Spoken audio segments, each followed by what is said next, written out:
operación, exponenciación, es la raíz. Pero también el inverso de la derivada es la integral.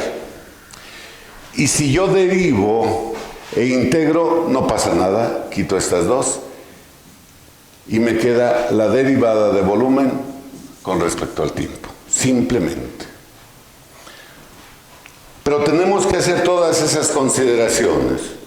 Primero, que el volumen solo depende del tiempo. Si dependiera de alguna otra cosa, esto no se puede hacer.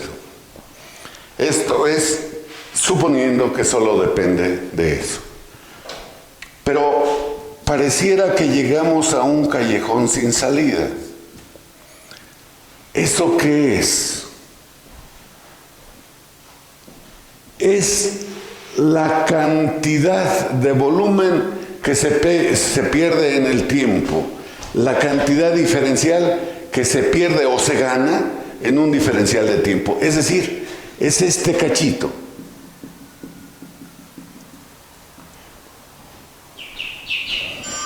Permítanme, por favor.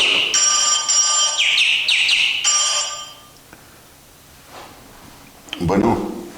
Hola, buenos días, con el señor Jesús Rodríguez. ¿Quién lo busca? Dulce de la Paloma, señor.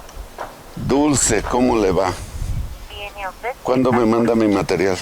¿Por qué me abandonó lo que le iba a decir? O sea, Lo que pasa es que he estado, pero bien ocupado, señorita. sí, no, está bien, yo lo entiendo, no se preocupe. Aquí el detalle es que ahora sí que le preguntaba al chavo que me ayudó a surtir, porque las barras pues están pendientes. Le digo, no se las he mandado, ¿por qué? Porque le digo, yo recuerdo que me dijo que usted iba a pasar, o que me iba a confirmar. Le iba a pedir algo más de las soleras, pero pues ahorita ya mándeme eso, ya luego vemos con lo otro. Nada más recuérdame, ¿cuántas piezas se llevó? Una y una. Entonces, A ver, permítame, no es cierto, nada más me llevé una solera. Una solera. Uh-huh. ¿Y las barras? De eso no me llevé nada. Para mandárselas. Por favor. Sí, porque... ¿Qué fue lo que le pagué? Sí. Mire, ahorita la camioneta anda en Europa, pero voy a programar la entrada para mañana, ¿de acuerdo? ¿Se fueron hasta Europa? A Europa. Ah, Europa. Sí, ahora, como ven. Sí. Ok, ¿Verdad? está bien, está bien. De acuerdo, señor, Sí. que tenga buen día. Gracias, hasta luego. ¿A usted?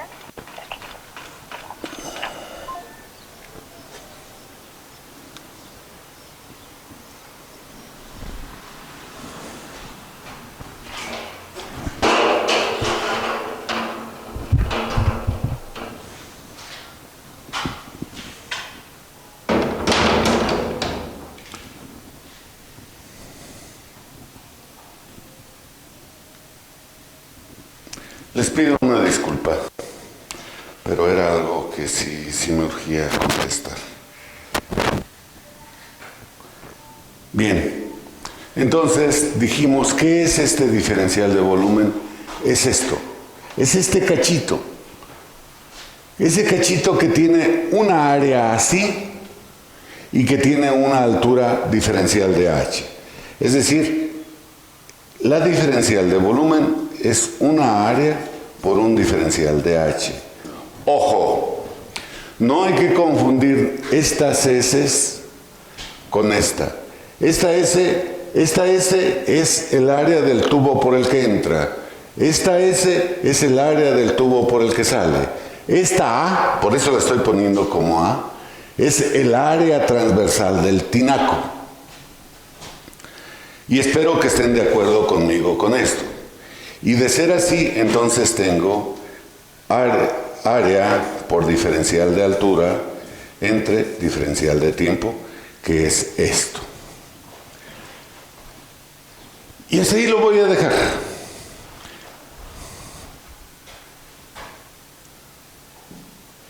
Hasta ahí lo voy a dejar. Pero me voy a regresar a esta ecuación. Y voy a decir entonces que área por diferencial de altura entre diferencial de tiempo va a ser igual B por S en 2 menos B por S en 1. ¿Qué es esto? Los estoy cambiando nada más por el orden del signo. Y de ahí, entonces yo diría que área es igual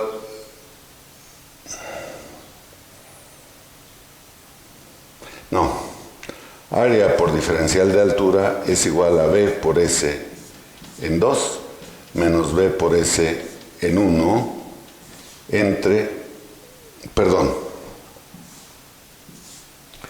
por diferencial de tiempo. Si ustedes se fijan, esto ya lo podemos calcular, de hecho ya está aquí. Aquí tenemos área y tenemos velocidad, también la podemos calcular. De tal manera que esto ya es algo conocido y además es algo constante. A esto le podría llamar una K. Y entonces A por DH, así lo voy a poner, es igual a esa constante por DT. En donde esta área también es una constante que tiene 1 metro de diámetro, entonces yo la puedo calcular. Creo que sin ningún problema. A ver, ¿estamos de acuerdo?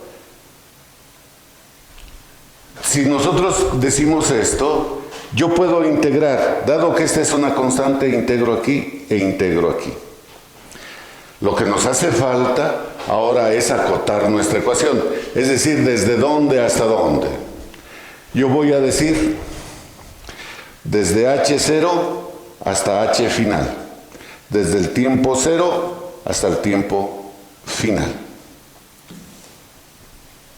Y como son integrales directas, yo digo A por H final menos H inicial es igual a la K por el tiempo evaluado desde T0 hasta tiempo final. Y A por HF menos H0 es igual a K por el tiempo que va a durar, que es el tiempo F.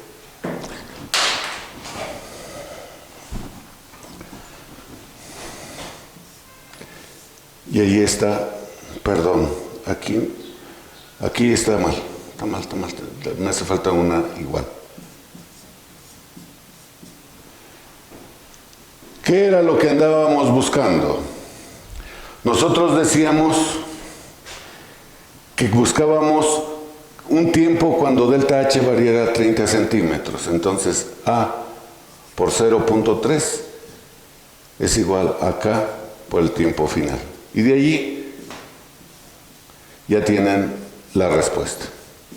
Que ya lo tienen allá también en el video y pueden revisar. Quisiera poderles preguntar preguntas, pero obviamente no se puede.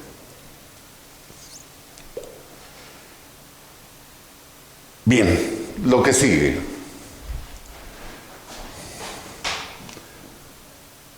Lo voy a borrar ya.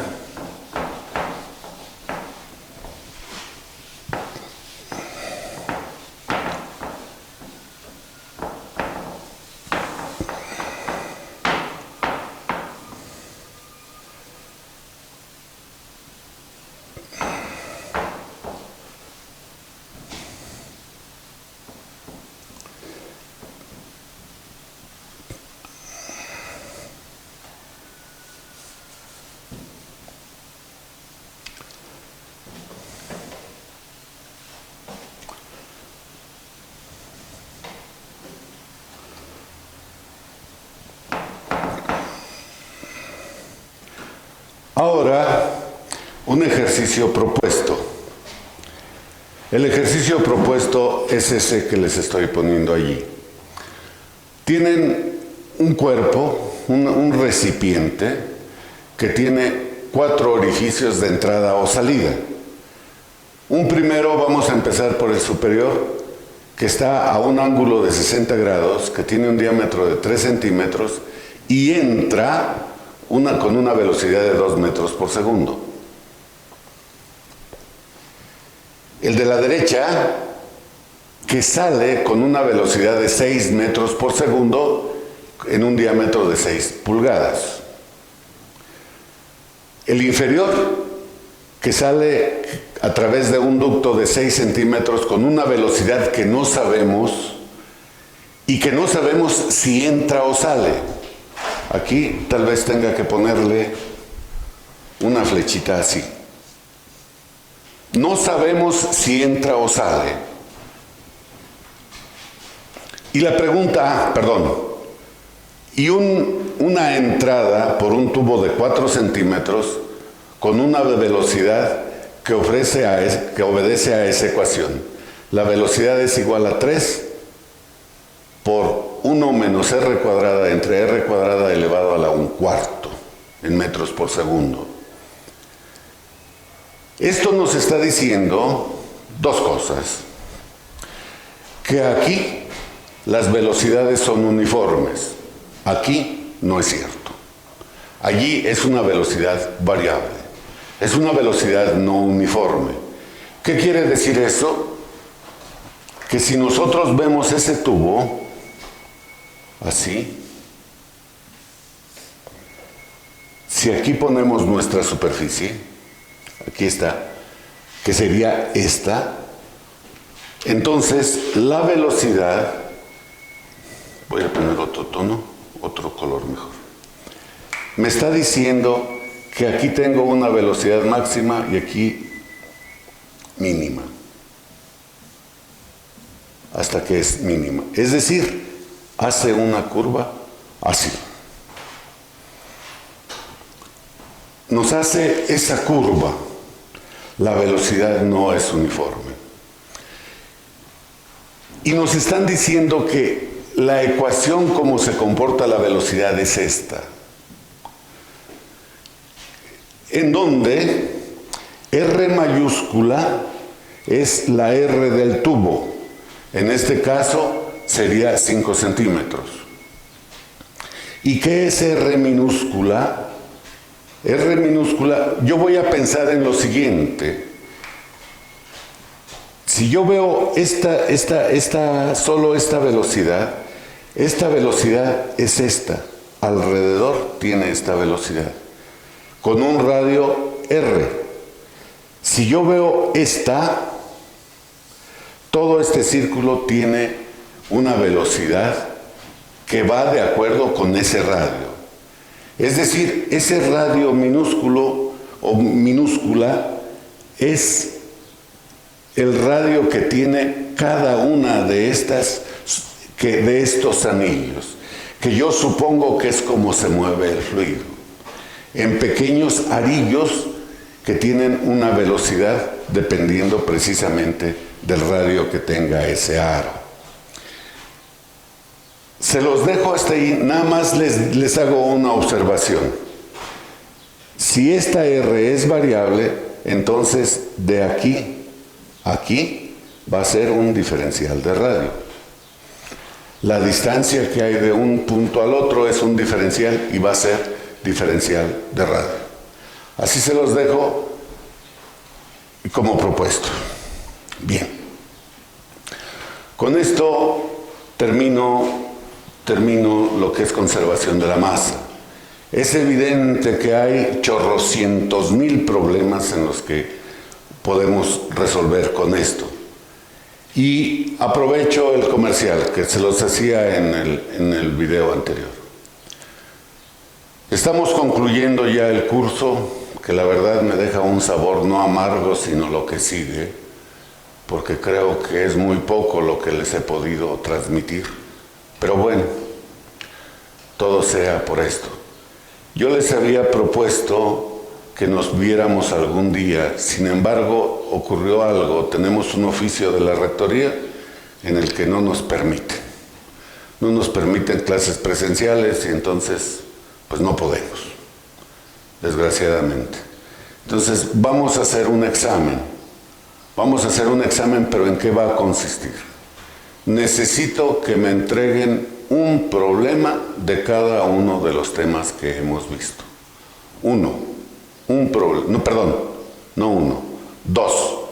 Dos problemas de cada uno. Y tengo que decirles el criterio con el que los voy a evaluar. El primero es la originalidad del problema. ¿Qué quiere decir que sea original el problema? No quiere decir que no lo hayan copiado de un libro. No. Pueden copiarlo de cualquier libro. No resuelto, obviamente, sino de los propuestos. Pero que lo resuelvan ustedes. Problemas resueltos igualitos los elimino automáticamente igualitos entre uno y otro de ustedes. Automáticamente los elimino. Para mí es como si no hubiesen hecho nada. Primer criterio es problemas resueltos por cada uno de ustedes. Primero. Segundo problema, ya sería, la segunda parte es el nivel de dificultad que escojan en sus problemas. ¿Qué quiere decir esto? Que si alguien escoge un problema que es prácticamente de sustituirle allí 2 o 3 valores, es muy sencillo. Uno que esté más elaborado es más complicado.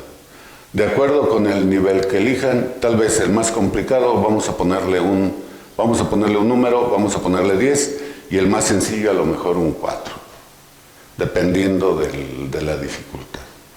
Esos son los criterios, necesito tenerlos. Vamos a ponerle fecha, si les parece bien, el 20. El día que yo lo tenga, el día de la fecha del examen final programado. Ustedes ya los tienen por ahí. Por lo menos los publicaron ya de la Secretaría Académica y entonces ya con esto. Y continúo. Ahora vamos a ver conservación de la cantidad de movimiento.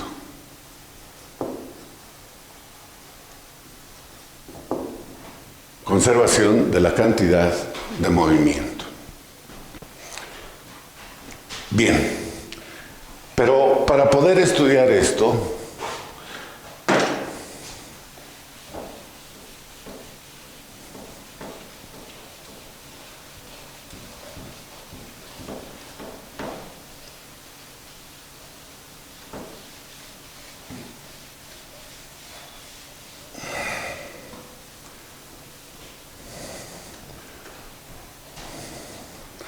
necesitamos primero entender y saber qué es la cantidad de movimiento, que también se le suele llamar ímpetu, o también se le suele llamar impulso. Tal vez sea lo más fácil. La definimos la cantidad de movimiento como m por v, la masa por la velocidad. Y esto lo podemos ver de la siguiente manera. Si nosotros estamos parados aquí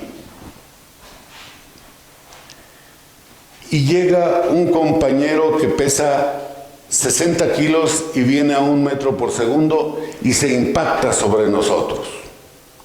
Ese impacto que tiene sobre nosotros seguramente nos va a mover un poquito.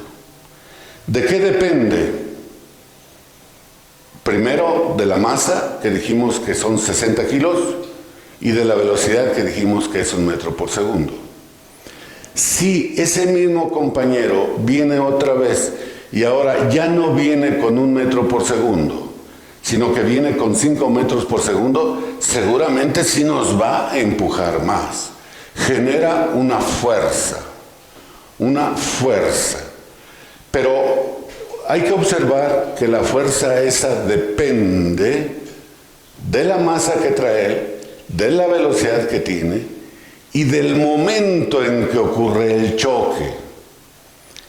Si el choque fuese lento, es decir, si yo voy a hacerlo así, no es lo correcto, pero si yo me muevo así tantito cuando se mueve, cuando él choca, el choque es menor. ¿Por qué? Porque estoy disminuyendo el impacto.